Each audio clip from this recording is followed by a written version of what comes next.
A person wakes up on the morning of their last day, just like they always did. He drinks tea or coffee, talks with his family, laughs, smiles, and makes plans for the future. Little does he know that this is the last morning of his life, his last smile, his last conversation, and the day of his final breaths. On earth, everything is running according to routine. But in the heavens, the final decree bearing his name has already been issued. Then suddenly, that moment arrives from which no king could escape, no dervish, no powerful, and no weak. Bearing the decree of death, the angels descend. If the servant is a believer, the angels of mercy arrive, bringing glad tidings of paradise.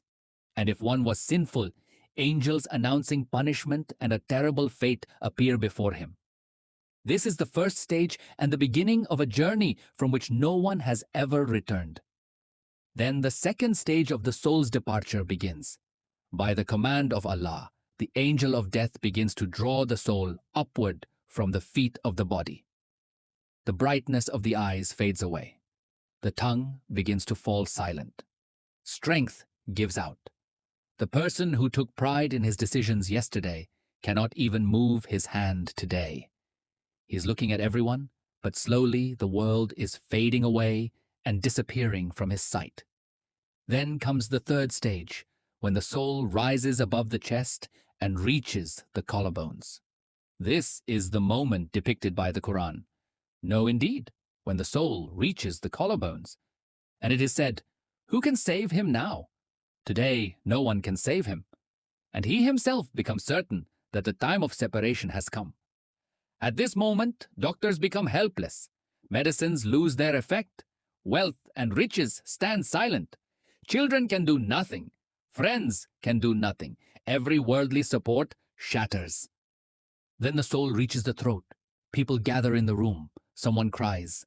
Someone prays. Someone watches the face in utter helplessness. But the journey of death stops for no one. Allah Almighty says, "And you are looking on at that moment, and we are closer to Him than you, but you do not see." This fourth stage is the moment when a person begins to see everything about which he stood, between faith and denial his entire life. Then suddenly, a breath is taken, and it does not return. The eyes fixate on one spot. The lips fall silent. The heart stops beating. And the world announces, "So-and-so has passed away." Just a matter of a few simple words. The one for whom the world once felt too small is today wrapped in a few yards of shroud. The one who built grand palaces, now the grave is about to become his home. The one who amassed wealth, it is now being divided among others. The one who built relationships, they accompany him only up to the graveyard gates, then turn back. And he is left all alone, only with his deeds, only before his Lord, only with his ultimate destiny. Then man realizes that real life has only just begun. Allah Almighty says, "Every soul shall taste death." Today we carry the funerals of others. Tomorrow someone will carry ours. Today we stand by the graves of others. Tomorrow people will stand by our grave. Today we pray for others. Tomorrow we will desperately need prayers. If only man did not consider death just a news piece, but recognized it as his own approaching reality. If only he took account of his deeds before descending into the grave. If only he strengthened his bond with his Lord before the final breath arrives. O Allah, bless us with true repentance before death. Bless us with the kalima at the moment of death.